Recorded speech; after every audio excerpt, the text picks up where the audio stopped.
is the whole song really is a double entendre where it's speaking literal fire, but it's also symbolic fire.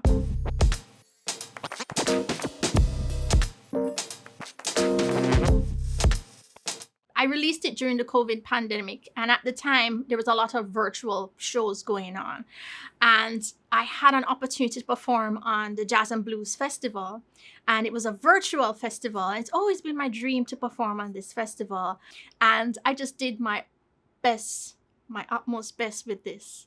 And after the performance, those who were there in the production, they were very much interested, excited about this song, the way how it sounded. People started to sing parts, fire, fire, oh! So that response to me was very good, because the parts they were singing of the song, the lyrics, everything was what I expected them to sing. I wanted them to sing. So that feedback was really good and inspiring and motivated me. Yeah, I got to perform this more. There once was a fire, a burning desire that came from the spark of two mighty rocks. The fire brought life from creative minds, enhanced by the Almighty Father's words. So when we speak about the spark from two mighty rocks, we're literally visioning two mighty rocks sparking. That's when, back in the dinosaur age, when the man first discovered fire, bringing two rocks together, there you go, fire, right? But on a symbolic level, two mighty rocks coming together can be very seductive and sexual symbolism, whereas a man and a woman coming together and that spark of passion coming alive, and hence the creation of not just fire that creates things, but also the creation of life in general. Oh, oh, oh, oh, I'm feeling the fire, an ever-burning desire deep down inside my soul. Oh, oh, oh, oh, you're feeling the fire, fire, fire, an ever-burning desire to create more and more. So I created these simple ways that whoever is singing the song or listening to the song, it's catchy for them as well. So they can join in, and most points, it's when you hear the song, it's being backed up by a backing vocalist or added vocals, so that everyone can join in and understand that it's a communal song. It's communal. So the chorus is for everybody to come in, and the words now, you feel in the fire, the ever-blazing desire to create more and more. It's not just me feeling this deep in my soul. It's you. You're feeling this as well. So we're acknowledging that we as energies feeling this fire for it to burn more and more. There once was nothing until came the light from the fire of the Omega.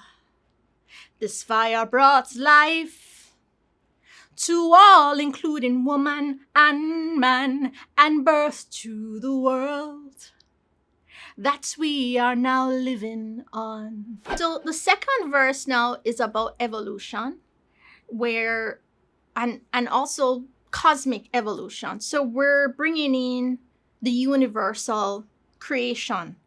There once was nothing. The Bible says it, until God said, let there be light. Through the word, there was light.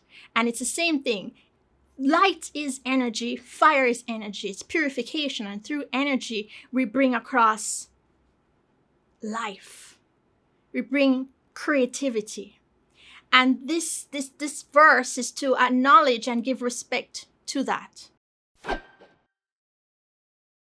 There once was a fire that gave man ideas to create machine things to make his life simple.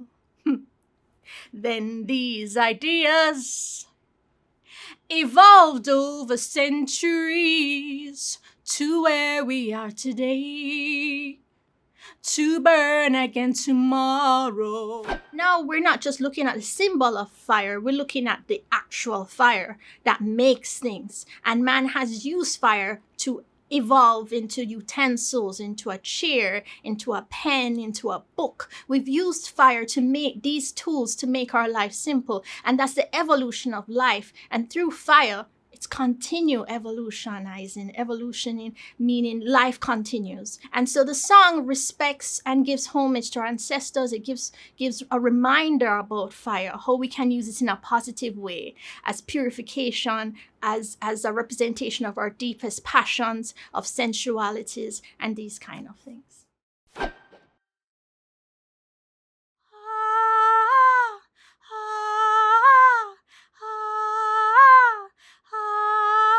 Let the fire burn, let the fire burn. Bless the fire, bless the fire, let the fire burn. Oh,